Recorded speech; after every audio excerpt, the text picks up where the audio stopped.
Hello, I am Raziel, and today I want to look at the Skaven, the Raven. I was looking at Raven God earlier.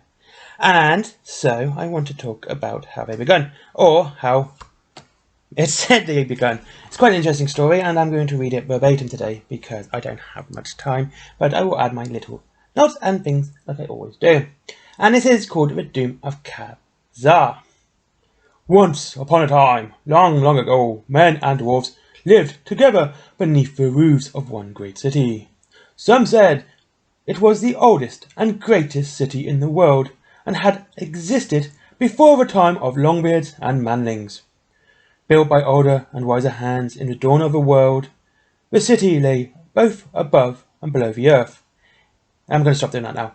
In keeping with the nature of the populace that dwelt there, the dwarves ruled in their great halls of stone below ground, and wrestled the fruits of the rock free without day-long toil, while the manlings reaped the fields of swaying corn that surrounded the city with a patchwork of blanket of gold.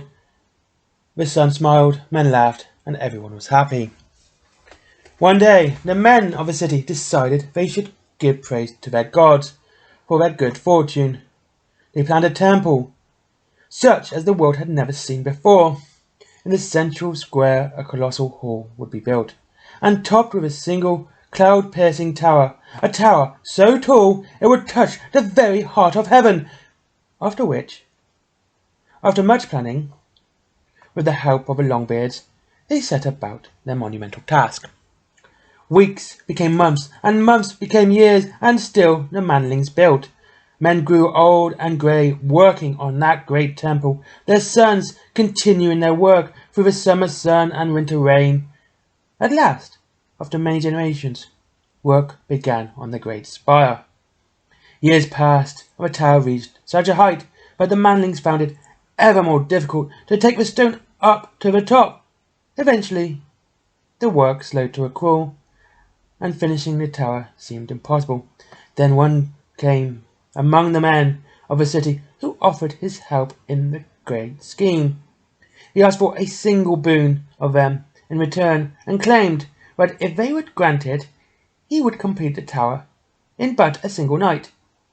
The manlings said to themselves, "What have we got to lose?" because that's how they speak, and offered to make a bargain with the grey-clad stranger. All he wished was to add his own dedication to the gods onto the temple structure. The manlings agreed, and a bargain was struck. At dusk, the stranger entered the unfinished temple, and bade the manlings to return at midnight. Clouds swept over the moons, cloaking this temple in a darkness. As the manlings left, all over the city, men watched and waited as the hours slipped past until, near midnight, by ones and twos, they gathered again in the temple square. The wind blew, and the clouds parted as they gazed up at the temple. It rose like an unbroken lance against the sky, pure and white. At its very peak, a great horned bow hung, gleaming coldly in the moonlight, the stranger's dedication to the gods. But where was the stranger? There was no sign. The manlings rejoiced that their father's work was done. They surged forward to enter the temple.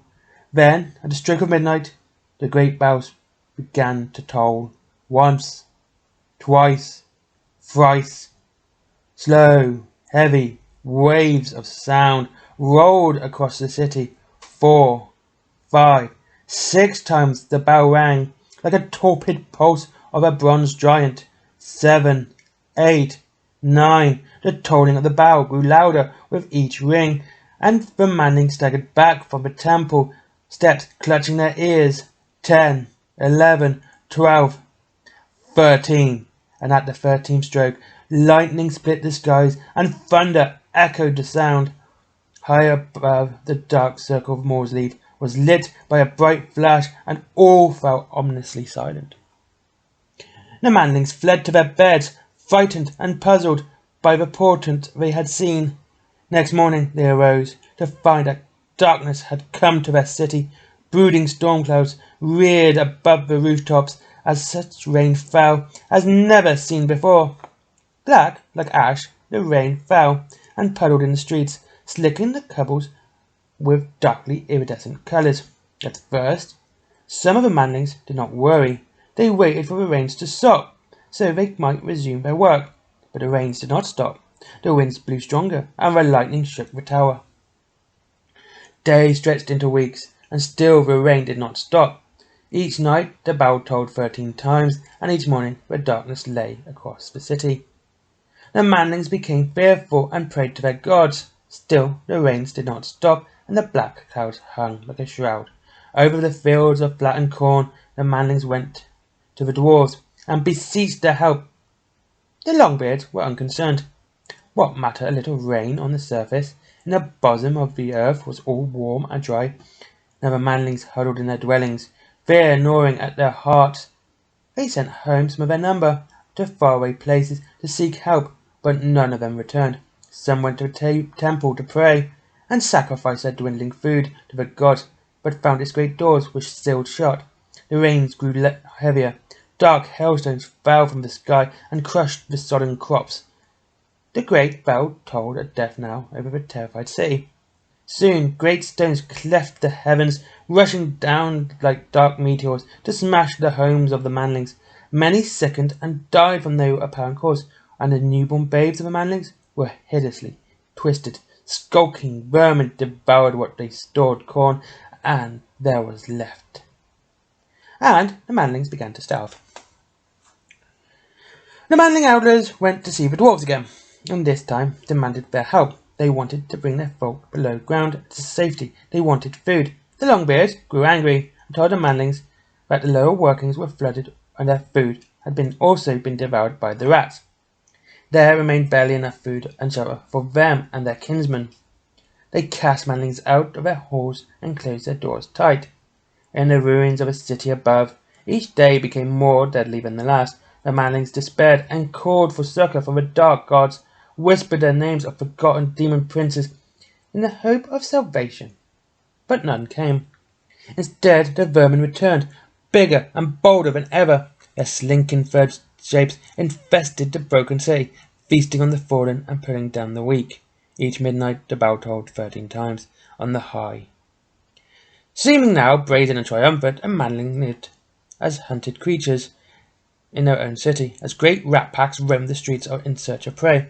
At last, a desperate manlings took up such weapons as they had to beat upon the dwarf's door, threatening that they did not emerge, they would drag them out by their beards. No reply came from within. The manlings took up the beams and battered down the doors to reveal the tunnels below, dark and empty.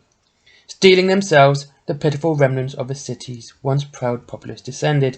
In the ancient hall of kingship, they found the dwarves now naught but gnawed bones and scraps of cloth, and they saw, by the dying light of their torches, the myriad of eyes about them, glittering like liquid midnight, as the rats closed in for the kill.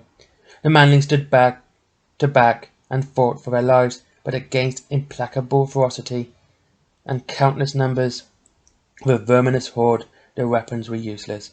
The tide of monstrous rats flowed over them, and one by one, dragging them down to be torn apart, the yellow chiseled teeth sinking into their soft flesh, and dark furred mass drowning the pitiful screams with their hideous chittering. Now this was I like that one because it's just really good. Anyway, thank you very much for listening. I hope you enjoyed that story. Have a great day. Like, comment and subscribe as always, and I'll see you all very, very soon. Have a great day. Oh yeah, links to Element Games, Forbidden Planet, t-shirt, comics, extra, it's all down below.